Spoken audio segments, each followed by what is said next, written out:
Yo, it's your brother, your comrade, your friend, Yafeuh Balogun, live one more time. As you see who I got Eric Caffrey. He live with us. He ready. We gonna have a little conversation, so it's all good. Yeah, so we got Eric Caffrey in the building. We got Eric Caffrey in the building. How you feeling today, Eric Caffrey? I feel all right. You say what? I feel all right on this beautiful Valentine's Wednesday. Ash Week. Man, we Oh, barely Ash hear you, Tuesday man. was yesterday. Well, you can't hear me? Why you can't hear me? Can't you hear me? I can hear. We can hear you now. You got to speak up though. Oh, I gotta yell. Oh, okay. I'm doing good on this beautiful Valentine's Yeah, Wednesday. you giving that stuff. Huh? Yeah.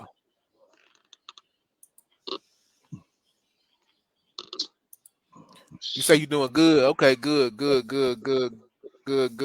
So we talking about OJ Simpson. We talking about uh The MLK. juice. How does any of that relate? I'm just curious. Okay. Let me get situated. I'm gonna tell you how. MLK and OJ. Of course, I gotta talk some football shit first. Well, I don't have to, but a lot of we have a few people have already done it. But that made me think about something when the football shit was on, the Okay. propaganda. And I'm a sports guy, but I'm in the sports because of the sport itself, all the propaganda and all that old shit. Beyond me, I don't really care about that shit. But but yeah, and so when you got all the hoopla, they had after the Super Bowl, I didn't even watch it, man. I was so tired. Shit, I was tired. Right. But after the Super Bowl, they was promoting and it actually came on. And they was talking about this guy that had some old memorabilia from the Simpson Hmm. family, and he found inside of it, he found a bloody knife with still blood stains on it, and Wow. it belonged to Jason Simpson. And Who is Jason Simpson? OJ, ain't that his name, Jason? Right, his son. His son. That's who some people suspect killed Nicole and so forth. So But how old is that his son from his first marriage? yeah, Okay. So he probably was like 18, yeah, 19. yeah, he was. Okay.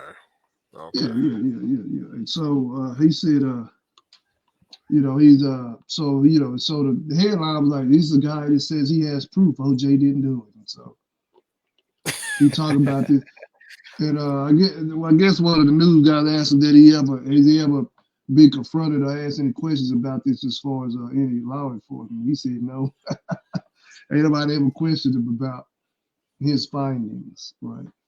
Right. But I just, that little thing, I didn't watch it.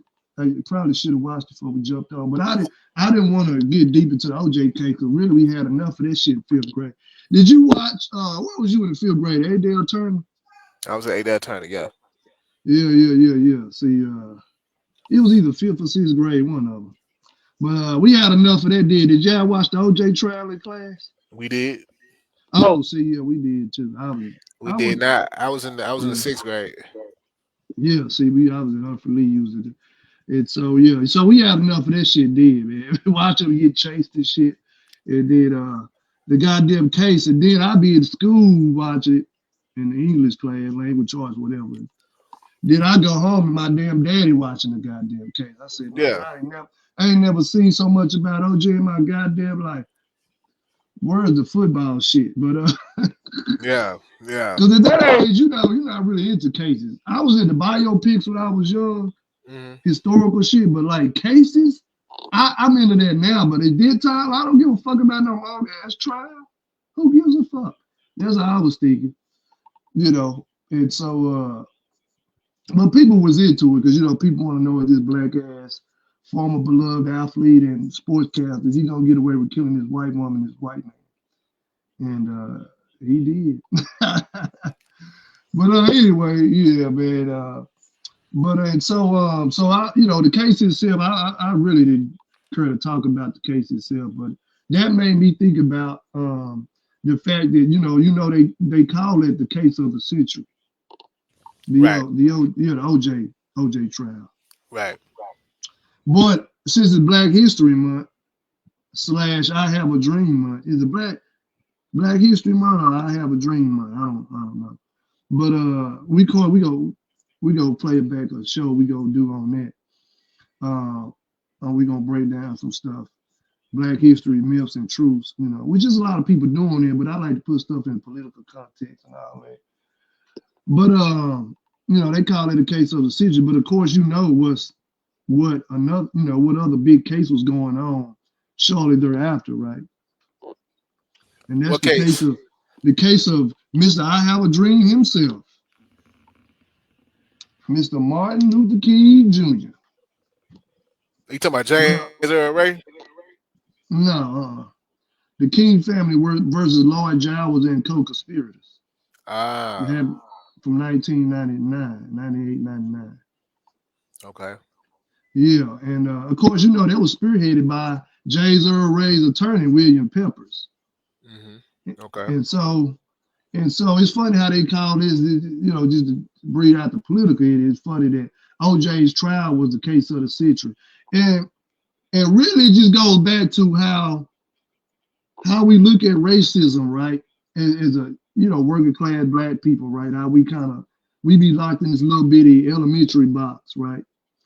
And rightfully so, because the schools we went to they didn't teach shit. The institutions, we grew up in wasn't about shit. And we never learned, and of course the media, which is a part of the government itself, is not going to expose the truth in any situation. So of course, we look at things from a black and white, a basic standpoint, right? Just straight black and white, no getting deep with anything. So we looking at like, oh yeah, this trial about this black man killing this white woman or what have you. We just overlook the King trial. Only one media source even covered the King versus Lloyd Giles and co-conspirators. And so, but it's just funny how this was the big thing, and everybody fell in love with Johnny Cochran. When Johnny Cochran Johnny Cochran was always a sharp lawyer. He was always cold-blooded. You know what I'm saying? He was always a badass, but at the same time, a lot of people don't know that how he got so. What helped him get so sharp is he was politically educated. See, Right. people think law school can't make you that goddamn sharp. I don't give a fuck. Like Malcolm X, a Why? lot of people said Malcolm X could have been a lawyer. You know what I'm saying? That he would have been one of the best one, but the creator had something else for him. But yeah. Well, I know Johnny Cochran. He also worked on Geronimo Pratt case. Exactly. That's what made him politically educated. Him taking on Geronimo's case, politically educating him through taking the case. He learned political education through Geronimo, right? So you can't escape people. You can't escape the Black liberation movement. The Black liberation movement is always going to have a part and a role in the higher consciousness of the people. I don't give a damn where you go in any situation. So Johnny Cochran, that spearheaded him into who he became, that everybody fell in love with the OJ trial. But the reason everybody fell in love with OJ trial, they didn't know shit about Geronimo. Of course, because he was part of the Black Panther Party of self-defense, Minister of Defense of Los Angeles. Of course, that's not anything prestigious, right? Then a football player, right? The Juice, orange juice, right? The Juice, one man who once had 2,000 yards in the season, right? In a 14-game season. I believe he was the first one to do it. Out of USC, and then went to play for Buffalo. So, and then he was a sportscaster. And so, but so nothing's more prestigious than that. But it's just the fact that we fell in love with it because it was a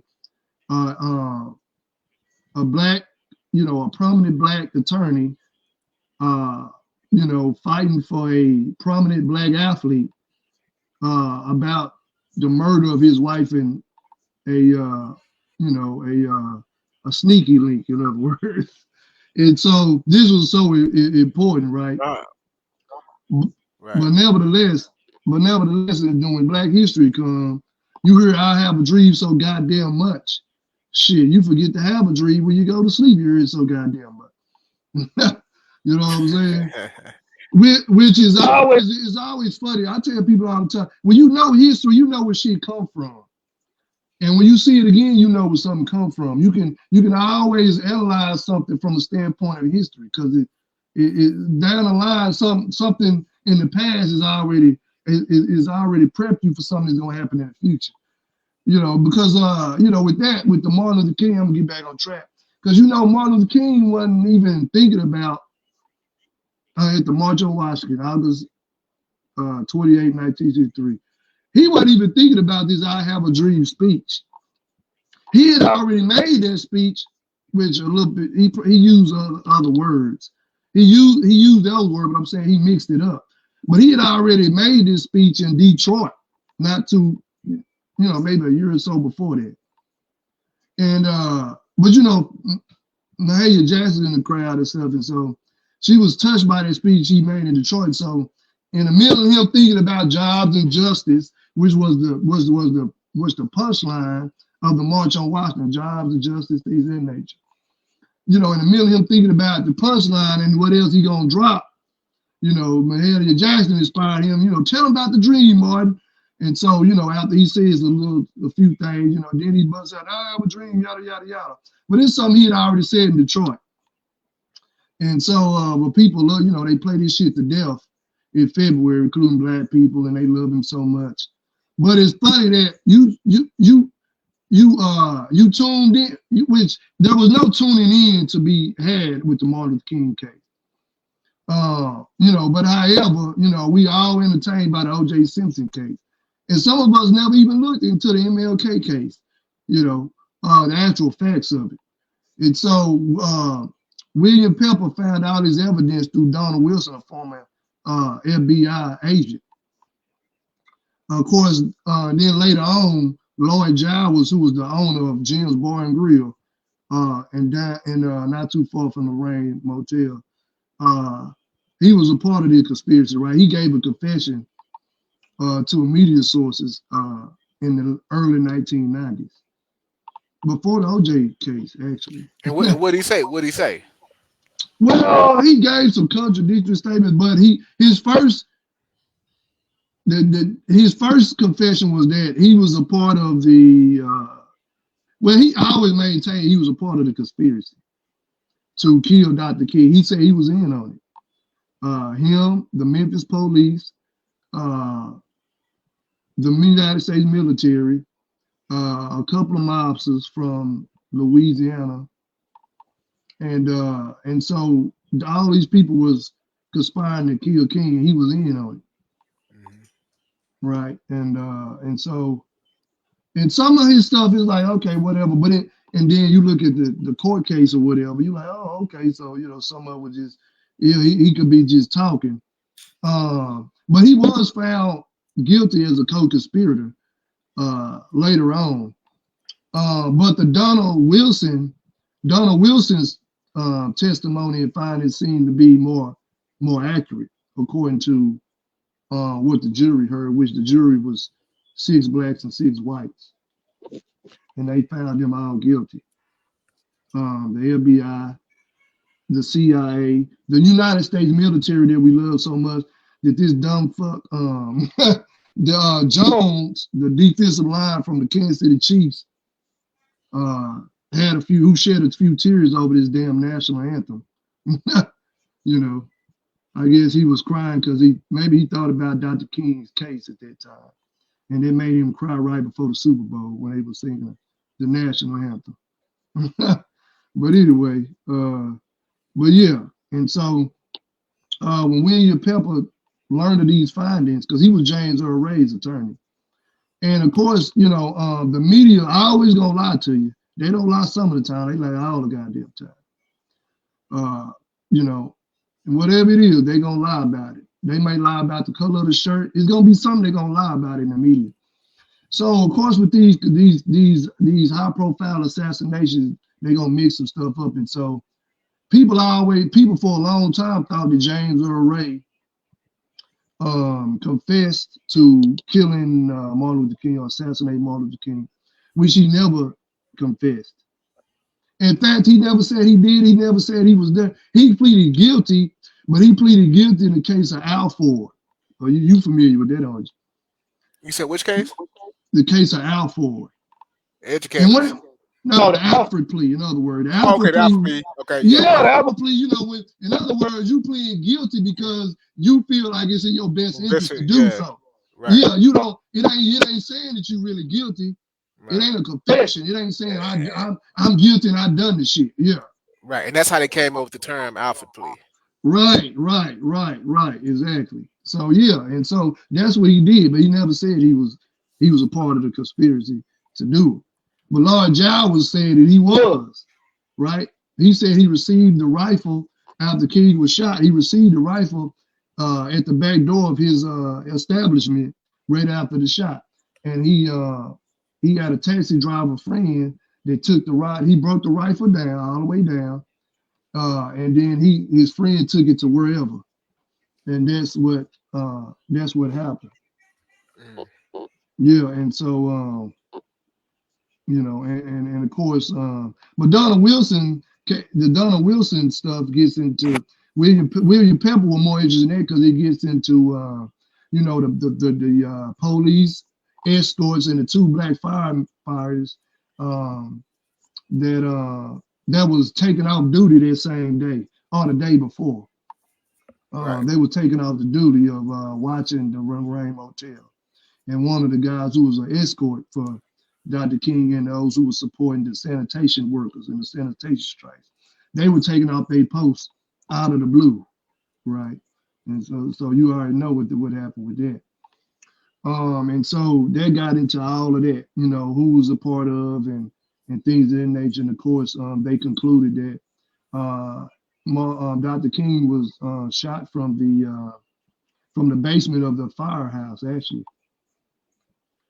So the fire department basement is where they decided to take, to take his life in. Is where they shot him. Mm, Um, yeah, that what was concluded. And they conclude, and the jury was convinced that the FBI, the CIA, and the United States military was all a part of it, and the Memphis police, of course, were so all a part of this. I I remember like most other folks remember Jesse Jackson doing what he do, and I remember that picture where they probably can't see my hand where they pointing. They like Oh yeah, right, right, they right, right, right. they pointing, and I don't know how they got somebody got a photo of that at the same time, but Right. And yeah, that picture always interests me. When I was a little kid, that picture I never thought about that. Right? I just said, oh, okay, so they know they was hip to what's going on. But as years went on, and we got into the movement and things like that, and I'm investigating. I'm like, why are they pointing the way what they was pointing at? Like they point like they was sure that that's where it came from. But I remember right, Andy Young saying that he thought it was a firecracker. He thought it was a firecracker, and he didn't even know the seriousness of the situation. So if a couple of people didn't barely heard the shot, and then others heard the shot or was right there near him, how in the hell did you just gonna point any goddamn word and say that's where it came from? right. You see what I'm saying? But the interesting part in this case is you will see if you look up the transcript of this case is that according to, I don't know if this is according to Wilson. I don't want to say it's according to Wilson, but I think it is. Do you know, along with the co-conspirators, do you know who else is included? This is not by name, which makes this shit more interesting. But you know who else is included in the conspiracy? Who that? Several black pastors and ministers network with Dr. King. So they Wow. saying that it is other leaders that was a part of what he did that was a part of this setup as well. See, this is what we gotta. These are things people gotta look at, right? It's just not no cut and dry. You know, oh, it's just some white man who the Ku Klux Klan. We relate everything to the goddamn Ku Klux Klan. Ain't nobody doing that. Ain't no sheets walking down the streets no more. But we attribute everything. You know, it's just James Earl Ray was some white man that just hated black folk and decided to shoot him. You know, yada yada yada. Then they got this fake. It's funny when I was at the Lorraine Motel. Of course, it's a civil rights museum now. Uh, And I was mentioning to some people. I said, because they were like, oh, we missed a part of this. This is not the whole thing. Because at the end of the tour, it ain't. I wouldn't call it a tour if you go by yourself. But at the end of the Civil Rights Museum, of course, you get to see into the room, and they have they have duplicates of what Dr. King and his associates was eating on burgers or whatnot. And they say they have it in the room. They had a room all messed up and shit like they was doing because they were pillow fighting before that happened. Right. And so, but after that, I heard some people like, oh, we missed some of them. You know, they got across the street, they got another part of the museum. You know, and somebody mentioned, yeah, they got the rifle over there, the actual rifle. And I told them that you can go see it, but that ain't the rifle. If you really be sensationalized by a rifle, just go to the gun store and see one. But you go across the street, that's not the real rifle. And they like looking at me like, how the hell he know? You know, what the hell are he talking about? You know what I'm saying? Right. But of course, it's not the rifle, according to what the findings in the case is not the rifle. You know, and so yeah. But I always thought that interesting. They was pointing that way, even though Eddie Young said he thought it was a firecracker. And actually, and the reason, because you know about weapons, the reason why he thought it was a firecracker because he had the suppressor on it, and they minimized it to a non-supersonic reaction, right? So they changed the velocity on it. They changed and that changes the sound. Like that changes how you hear the shot when it's fired. So it's not like a pow, like what the hell was that? You know what I'm saying? Like a 4th of July or some shit. So it was a quiet, sneaky sound. And it probably did sound like a firecracker. So it wasn't no loud kaboom. Yeah, they did. And it was actually a HM21 sniper army rifle. That's what it was, 7.62 times 51 by 51 millimeter. So that's what he was actually assassinated with.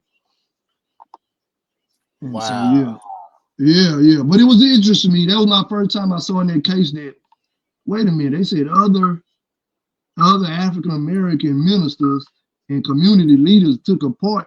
They didn't say the names, of course, but they said this is a part of a testimony in the conspiracy case, right? And there's always interesting me. People, of course, when we was coming up in the movement, people always insinuated that Jesse Jackson was, but it's probably bigger than Jesse shit. When King took this venture, even though going into supporting to sanitation workers, a lot of people in his camp wasn't for that shit. They like, look here, we got this damn the poor people's campaign going. We ain't got no time to give a damn about no dirty cats in Memphis. This is their mindset, right? And so, but King, he had some associates and some friends in Memphis, so he's like, man, I ain't gonna let them down. They just as important as anybody, right? And so, but these other, bourgeois-minded niggas, their mindset is on something else. Which the poor people's campaign was a great thing too. It's just that what their mind was on this status shit, what they gonna get out of the deal, right? As opposed to, the sanitation workers in Memphis as important as anybody else, and they weren't thinking on that level. So, I'm thinking like shit. Some of them probably was involved in the process because they didn't want to even do it in the first place. Right. And so, yeah, and that's the deal. And also,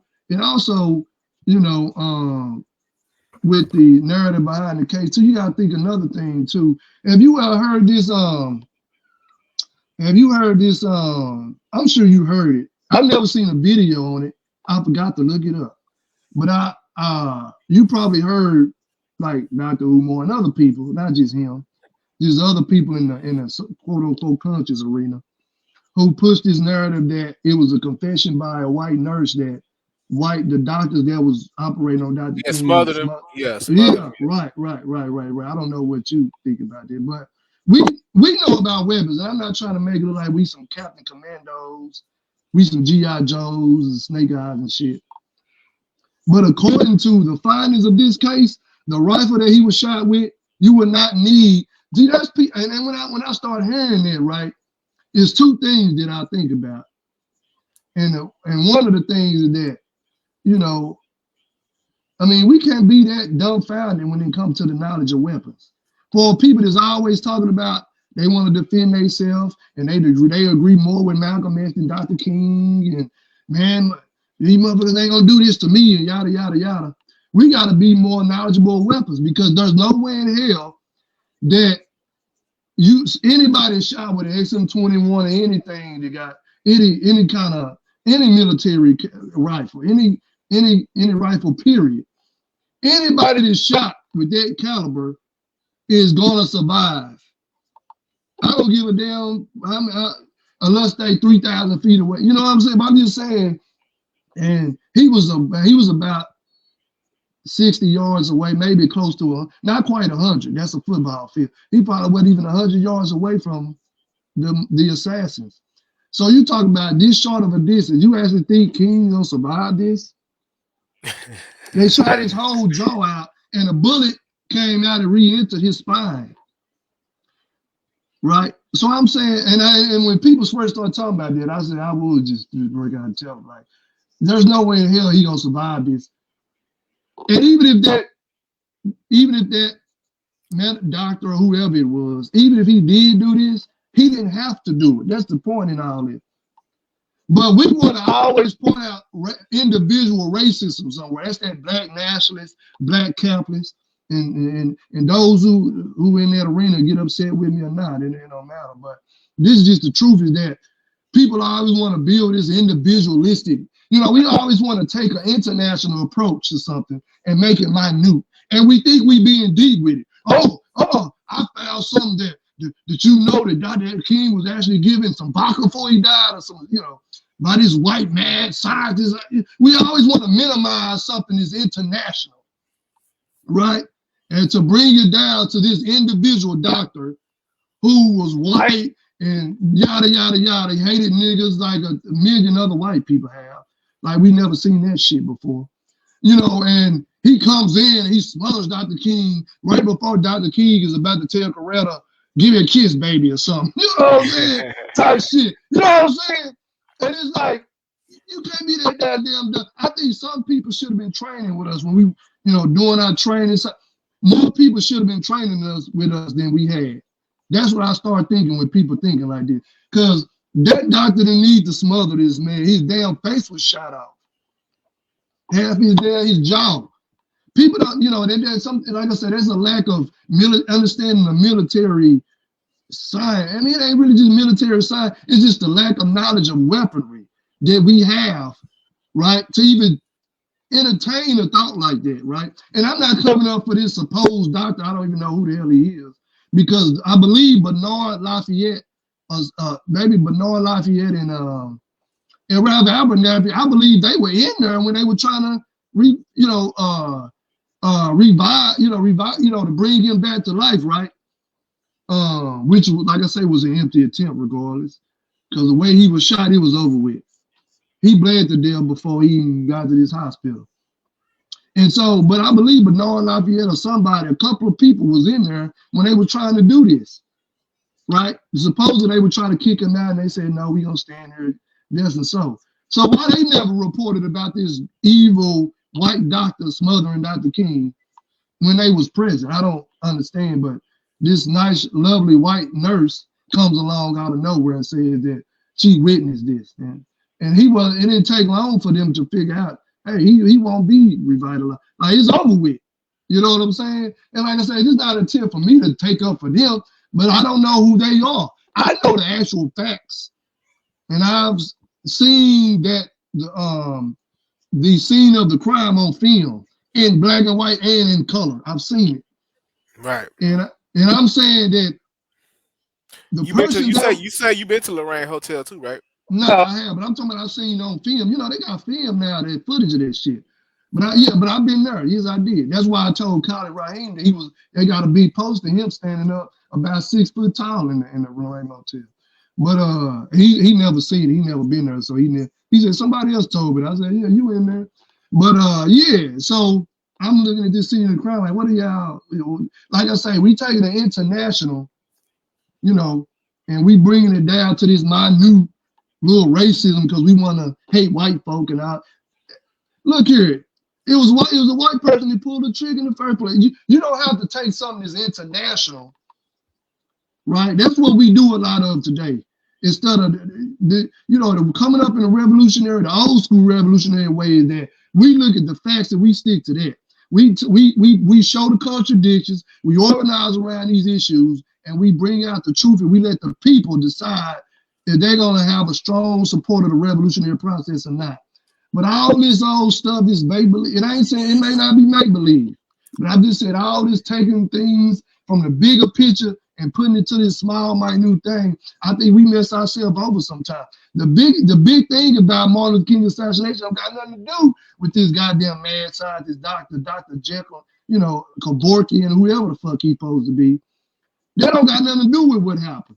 Right. And then, the picture that people was using, I ain't saying Umar did it or whoever. I'm saying I've seen, ordinary people post a picture of MLK, right? You seen that picture of MLK in the hospital with stuff, with the tubes and stuff on, and he's looking up, he's sitting up looking. Right, yeah. You know that, of course, you know this. That's not even a picture from that. Listen, you know this. Listen, man, GMF, we didn't take that name for no reason. GMF and all other organizations we are part of. We don't train for no goddamn reason. We not just out there letting no goddamn Boy Scouts. Look here, we ain't never been on the ground. We ain't never dropped our weapons in a confrontation with the standard. I ain't trying to brag. Yafeuh tell you, our book is coming out. You're going to read about it. Look, man, we always stood our ground against oppressive forces. I'm talking about us specifically. I ain't talking about no coalition shit. I'm talking about us specifically. We always stood our ground in community. We ain't just we didn't just do no training for no reason. We don't train for that. It's about preparation. So we know, right, that there's no way in hell that you gonna get your damn jaw shot off and you gonna be sitting up looking at the camera like, damn, Ralph, why you didn't bring me no burger? You know what I'm saying? That picture in fact, if you get shot by a caliber like that, if you could sit up and talk like that, you wouldn't even want to. When you get shot by some shit like that, your ass hoping to die. You say, man, I gotta look at it, man. 7.62 times 51. Look at it. If I get shot by that shit, I don't even want to survive. I'm just telling you. Unless I don't feel it. Shit, if I don't feel it, baby. But if I know what I've been hit with, man, just go let them take me. You know what I'm saying? That ain't no bullshit. This is warfare we talking about. But the picture, is that the picture right there? He's sitting up a little bit. Look here. We all know, well, those who are in tune with history, that picture right there is from when King was stabbed by a woman in her late 40s named Izola Curry Ware, or Ware Curry is one of them. In New York, in Harlem, New York, in 1958, when he was doing a book signing. That's where that picture come from, after Izola Ware stabbed him in New York. When you get stabbed, you can sit up and look like that. But when you get shot by military caliber, you ain't sitting up. Shit. People is all around you praying like a mother. They praying around you. They not sitting up looking like they about to give you some Kool-Aid. No. Now that stab was deadly. Now, of course, they always said that, even he mentioned this in the speech, that if he would have sneezed during that time, right when it happened, or right after it happened, that he would have died just by a sneeze or a cough, because it would have been brought extra penetration into his heart. But since he did not sneeze, right? Yeah, that's what happened. That picture's from when he was stabbed by Izola Ware in Harlem, New York, at the book signing. Which that is interesting too, right? Because they say she's a crazy. She was married. That that don't mean you ain't crazy because you're married. But she was married and stuff like that. And of course they say see now black woman come stabbed out the king like they didn't put her up to. Now if we gonna be talking some minute white devil, or words these white devil co-conspirators who try to take out the black community. If we gonna talk that kind of talk, we should have been talking that with this case, because that one of her quote unquote reasons, right, for wanting to stab Martin Luther King is that she felt like the movement was sabotaging her personal life, yada yada yada, but also that she made this huge confession that she's anti-communist and that Martin Luther King is in cahoots with the Communist Party, and then him and the Communist Party gonna make big headways, and they're gonna destroy the fabric of the country. When the hell do a black woman in 1958 got time enough to give a damn about what's gonna go? But anyway, yeah, this is part of her confession that he had cahoots with the Communist Party, and all these radicals and things of that nature. Even though during from the 1930s until the 1950s, a lot of black Communist Party leaders, a lot of Communist Party leaders were black. That's a misconception people have too. All the Communist Party, the Marxists, the crackers, they led the black, they tripped the black man head up and shit like that. But a lot of the prominent Communist Party leaders were black people. It wouldn't have been no goddamn Communist Party if it wasn't for certain black leaders. This is the actual truth. I'm talking about the Communist Party as being an effective organization, right? An effective political party. If it wasn't for the black people in the party, it would have never scared J. Edgar Hoover and anybody else. But the fact that she said that he was connected with this, is this the reason why she did it? That made me think right there. Now, of course, they put her up to this shit. All of a sudden, a black person is anti-communist for some reason. She ain't anti anything else, but she anti-communist party. All of a sudden, right? And so, there's just some sneaky stuff behind it. Of course, we all know. The fact that she said that, though, that was interesting. But it's just always interesting to me that we take something international and bring it down and try to make it sound smart. It's not smart. Martin Luther King was killed and assassinated. Just the same reason as many of our young leaders is that they were part of a process that was geared toward, whether it was direct or indirect, overturning this parasitic relationship, this parasitic capitalist imperialist slave relationship between those who have not, in Pacific, the black and brown community, and even more specific, the African people who was taken from our homeland and brought here for capitalist interests. For no other reason than that is why he was murdered. Talking about land, land and resources, talking about the redistribution of wealth from the powers that be all the way to the working class masses. This is why Dr. King was assassinated. That's it. That's all. That's where we should take it, and that's where we should leave it, because that's the actual truth. It don't have nothing to do with just some racist doctor. We don't have to bring about these little small issues to try to point out the contradictions in the medical industry. We all know the medical industry is full of shit. We all know that people die from medical procedures in hospitals. I just had an aunt who was actually just so happened she's from Atlanta, and she just passed away 2 weeks ago from a procedure after a procedure done to her heart in the hospital. So we all know that we have, you can go and read Harriet Washington, Medical Apartheid. Sister Harriet Washington, who wrote a book called Medical Apartheid some years ago. That's a real good book. You can go study all this stuff. We don't have to, point out these little things and try to fix them up and dress them up to point out the contradictions or something else, because they all gonna fall in line. And that's how I feel about that. It's just that the internationalism get taken out by us and the media. The fact that the media want to keep you in these public figures, right? OJ is important right now. Nicole is important right now. But Dr. King ain't important, even though when February comes, we gonna play his speech 1,000 goddamn times. But we not gonna do no coverage of the trial that should have been the trial of the century. That should be the trial of the century. The King family versus Lord Jarvis and co-conspirators. But the reason that's not the case of the century is because OJ versus Nicole, because of course you know they thinking he gonna get found guilty. Oh, that's just another case of a nigga, a prominent black athlete, killing an all innocent woman who was supposed to be the love of his life. And look what he done to her, type shit.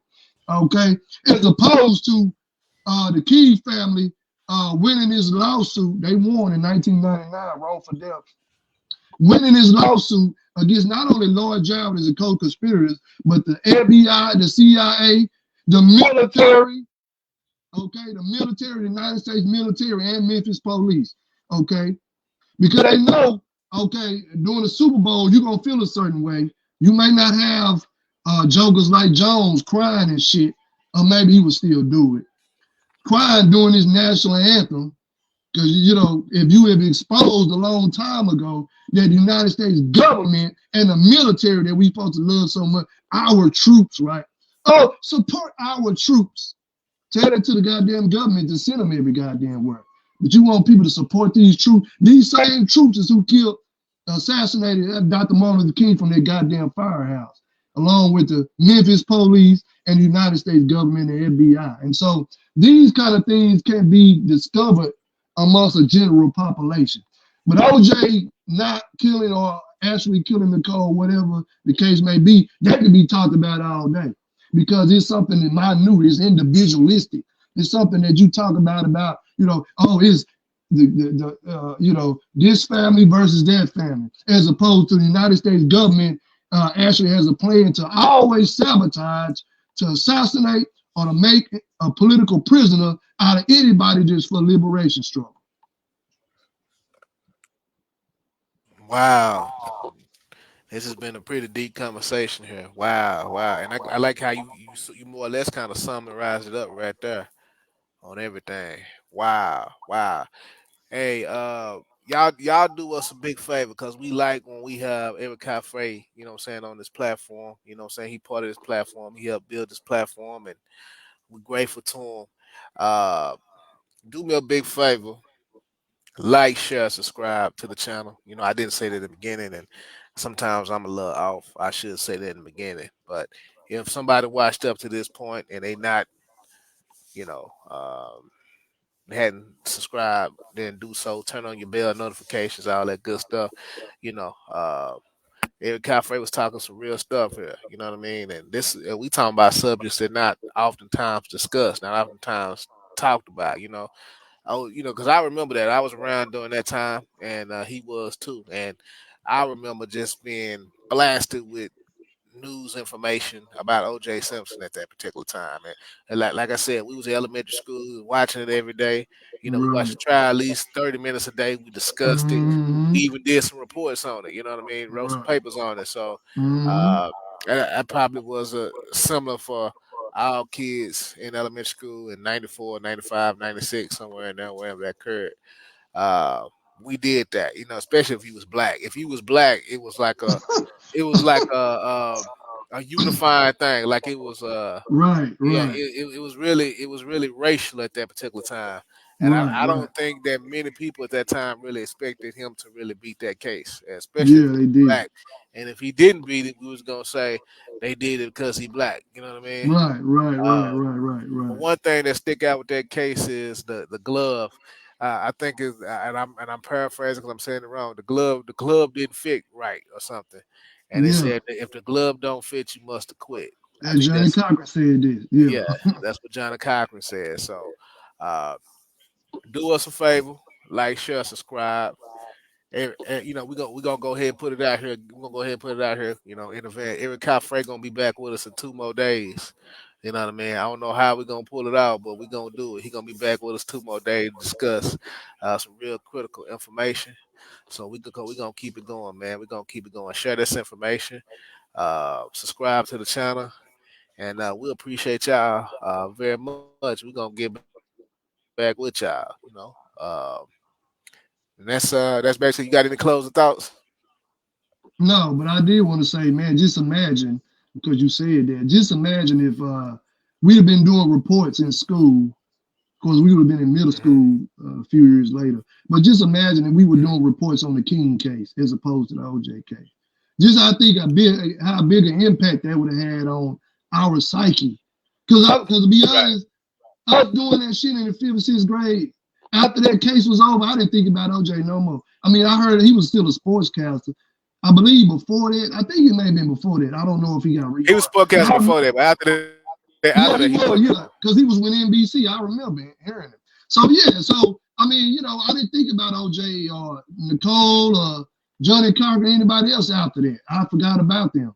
You know what I'm saying? But Right. just to think about, Right. it had the King case been pushed upon us to review and to talk about as young black people. Just think about how long we would have thought about that, and what we would have thought about our community, and our responsibility as young, coming into teenage years, think about, what we would have thought about that as opposed to this fly by night case. Yeah, yeah, because I think that time what you had Malcolm X that came out 3 years before.